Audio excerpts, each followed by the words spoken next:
छठी मैया तोरे चढ़ई बोना, मैया खोलना हे खेवड़िया, हे दर्शनवा देहूना, छठी मैया खोलना।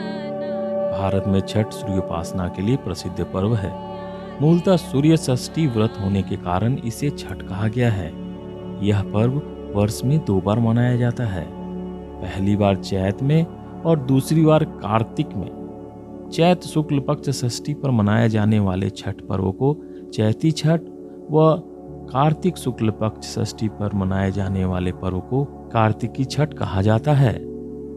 पारिवारिक सुख समृद्धि और मनोवांछित फल प्राप्ति के लिए यह पर्व मनाया जाता है।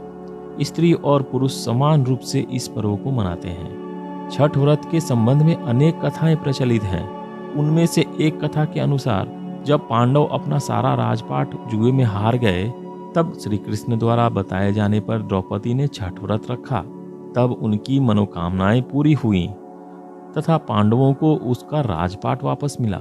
लोक परंपरा के अनुसार सूर्यदेव और छठी मैया का संबंध भाई बहन का है। लोक मातृका षष्ठी की पहली पूजा सूर्य ने ही की थी। छठ पर्व मूलतः सूर्य की आराधना का पर्व है, जिसे हिंदू धर्म में विशेष स्थान प्राप्त है। हिंदू धर्म के देवताओं में सूर्य ऐसे देवता हैं जिन्हें मूर्त रूप में देखा जा सकता है। सूर्य की शक्तियों का मुख्य स्रोत उनकी पत्नी उषा और प्रत्युषा है। छठ में सूर्य के साथ साथ दोनों शक्तियों की संयुक्त आराधना होती है। प्रातः काल में सूर्य की पहली किरण उषा और शाम में को सूर्य की अंतिम किरण प्रत्युषा को अर्घ देकर दोनों का नमन किया जाता है। भारत में सूर्योपासना ऋग्वेद काल से होती आ रही है। सूर्य और इसकी उपासना की चर्चा विष्णु पुराण, भागवत पुराण, ब्रह्मवैवर्त पुराण आदि में विस्तार से की गई है। मध्यकाल तक छठ सूर्योपासना के व्यवस्थित पर्व के रूप में प्रतिष्ठित हो गया, जो अभी तक चले आ रहा है। सृष्टि और पालन शक्ति के कारण सूर्य की उपासना सभ्यता के विकास के साथ विभिन्न स्थानों पर अलग अलग रूप में प्रारंभ हो गई, लेकिन देवता के रूप में सूर्य की वंदना का उल्लेख पहली बार ऋग्वेद में मिला है। इसके बाद अन्य सभी वेदों के साथ ही उपनिषद आदि वैदिक ग्रंथों में इसकी चर्चा प्रमुखता से हुई है। निरुक्त के रचयिता यास्क ने द्विस्थानीय देवताओं में सूर्य को पहले स्थान पर रखा है। उत्तर वैदिक काल के अंतिम कालखंड में सूर्य मानवीय रूप की कल्पना होने लगी। इसके कालांतर में सूर्य मूर्ति पूजा का रूप ले लिया। पौराणिक काल आते आते सूर्य पूजा का प्रचलन और अधिक हो गया। अनेक स्थानों पर सूर्यदेव के मंदिर भी बनाए गए। पौराणिक काल में सूर्य को आरोग्य देवता भी माना जाने लगा। सूर्य की किरणों में कई रोगों को नष्ट करने की क्षमता पाई गई। ऋषि मुनियों ने अपने अनुसंधान के क्रम में किसी खास दिन इसका प्रभाव विशेष पाया। संभवतः यही छठ पर्व के उद्भव की बेला रही हो। भगवान कृष्ण के पौत्र शंभ को कुष्ठ रोग हो गया था। इस रोग से मुक्ति के लिए विशेष सूर्योपासना की गई, जिसके लिए शाक्य द्वीप से ब्राह्मणों को बुलाया गया था। छठ पूजा का सबसे महत्वपूर्ण पक्ष इसकी सादगी, पवित्रता और लोक पक्ष है।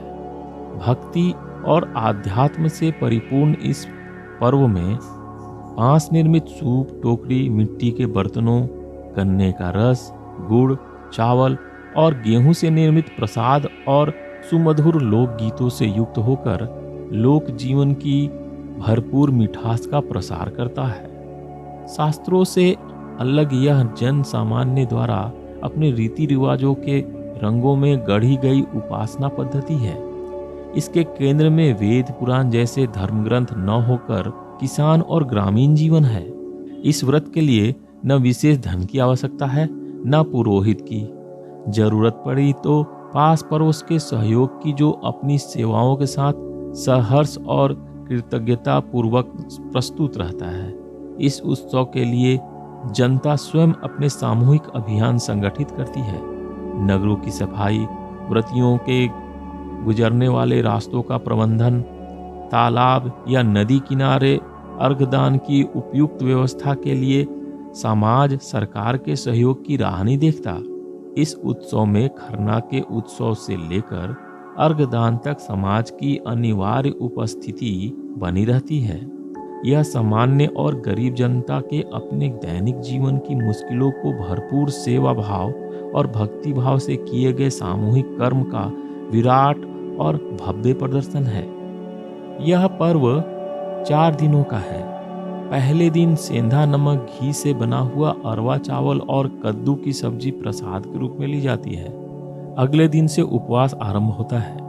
व्रती दिन भर अन्न जल त्याग कर शाम करीब 7 बजे से खीर बनाकर पूजा करने के उपरांत प्रसाद ग्रहण करते हैं, जिसे खरना कहते हैं। तीसरे दिन डूबते हुए सूर्य को अर्घ यानी दूध अर्पण करते हैं। अंतिम दिन उगते हुए सूर्य को अर्घ चढ़ाते हैं। पूजा में पवित्रता का विशेष ध्यान रखा जाता है। लहसुन प्याज वर्जित होता है। जिन घरों में यह पूजा होती है वहां भक्ति गीत गाए जाते हैं।